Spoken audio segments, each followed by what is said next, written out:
राम राम शेतकरी मित्रांनो, आपल्या चॅनलवर नवीन असाल तर चॅनलला सबस्क्राईब करा. तर शेतकरी मित्रांनो, परत थोडा वातावरणात बदल झाला आहे आणि हा बदल म्हणजे 7-8 तारखेपर्यंत पावसाचा अंदाज तर महाराष्ट्रामध्ये आहे, सर्वसाधारण ते जोरदार. कारण की बंगालच्या उपसागरामध्ये लो प्रेशरचा प्रभाव आहे. हा लो प्रेशरचा प्रभाव जवळजवळ बंगालच्या उपसागरामध्ये 9 तारखे ते 8 तारखेपर्यंत राहणार आहे.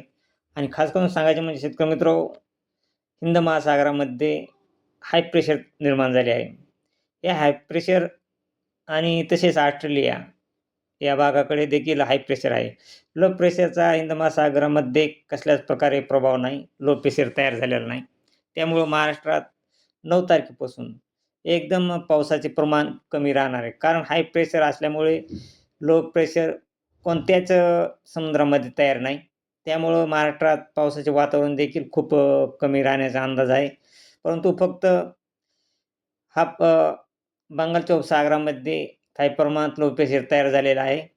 परंतु तो महाराष्ट्राकडे तसेच भुवनेश्वर या ठिकाणी जो तयार झालेला आहे 12 तारखेला, त्याचा प्रभाव हा महाराष्ट्रात अ, होण्याची शक्यता आहे. परंतु तो बांगलादेश, ढाका याकडे निघून जात आहे.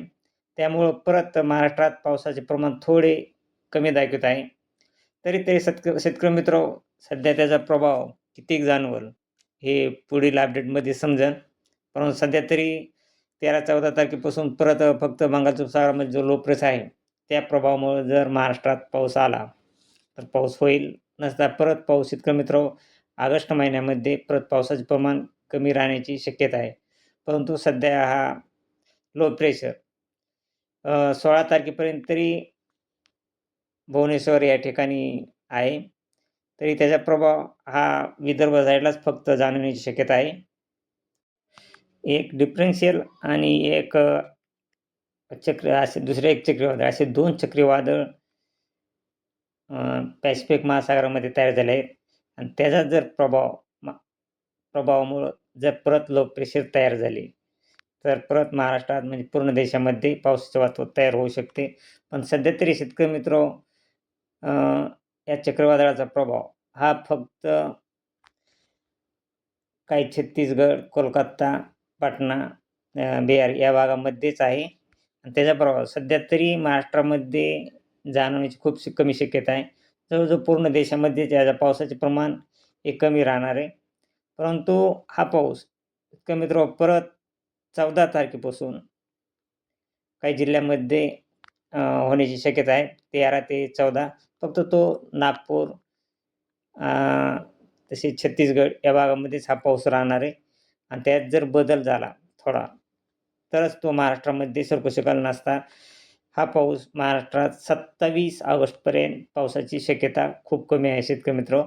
परंतु हा पाऊस वातावरण ढगाळ राहणार आहे आणि नॉर्मल पावसाचा शिडकाव हा 12-13 तारखेपर्यंत येत राहणार आहे.